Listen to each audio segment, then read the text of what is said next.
Hello, dear guests.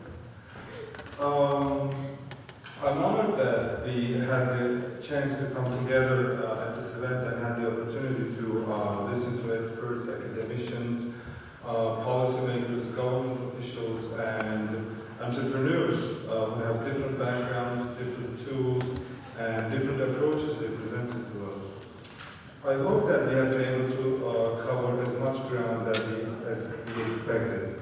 Now, we had the chance to meet with most of you face-to-face in workshops, during the coffee breaks, and so on. And I had the chance to get inspiration from many of you to reflect those inspirations in our academic agenda for the next sections. We listened to some of you who stepped up as group leaders and tried to provide insight on the issues that we tackled yesterday. I'm actually proud of all of you because of your distributions and your submissions of ideas in the workshops and overall. We tried to debate constructively and also propose some solutions to them. Also, as the co-opinion academic team, we had our take on those 4 issues that we decided to cover before you came here. You read them in your background papers that we crafted. Now, I'm not going to talk a bit, not too much about them. You had some of those in these presentations coming from my colleagues, and I'm not going to talk about how much effort we put into them. But in the next week or so, we will try to blend in your ideas and our take on these issues and combine them in a summary report or a communique, if you will, and we will let you know about those as soon as we can. It is safe to say that unemployment seemed like the Goliath among all four topics. You know the story of David and Goliath? Good. We suggested economic reforms and diversifying economies and getting rid of corruption and political patronage and investing in human development for the solution of unemployment in our background papers. And in terms of entrepreneurship, we suggested to remove some of the extra bureaucratic burden on entrepreneurs and setting up some programs, supportive programs, and really supportive programs by governments to support entrepreneurs with technical expertise, a relevant skill set, and legal assistance rather than solely money or startup funds. In terms of participation, we strongly stress the importance of empowerment, inclusiveness, and voluntary work to provide equal means to take part in decision making.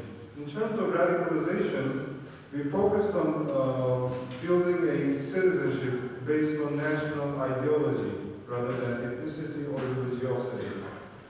On these papers, we have been working on for approximately 2 months, to say the least, but these issues have been in our minds for the last decade or so. I'm sure it's almost the same for most of you, but think of those issues: unemployment, radicalization, participation, entrepreneurship. These issues have been there for the last 5 or 6 decades. And they almost seem insurmountable or impossible to solve at this point. But what we lack is one thing, and it is hidden in some of the papers of the prominent scholars. For instance, I read one of them, Stephen Bolt, who we will host in Koç University in this November. He wrote an article in 2012, and he talked about how to solve this disconnection between the academia and policymakers. He said that academicians' works are not valued, and these have to be valued again, and the policymakers, they are not exposed to research making. They're not exposed to how these works are done. So there's this disconnection between them. And this is actually what you're doing.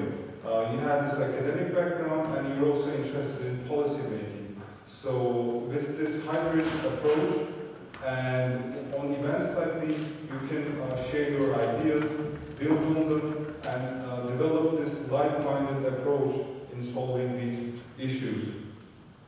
And as I said, these issues may seem insurmountable, but previous generations, your predecessors had even bigger problems. For instance, infant mortality.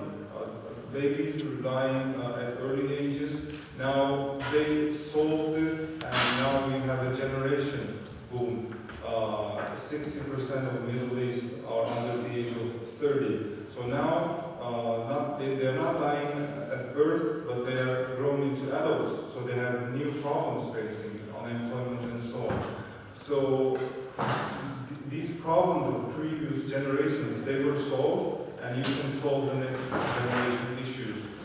And I say that don't be disheartened and keep this hybrid approach with the academia and policymaking interests, and you will hopefully be equipped enough to solve all these problems as the next generation leaders, I hope. And I wish you the best in this endeavor. Thank you.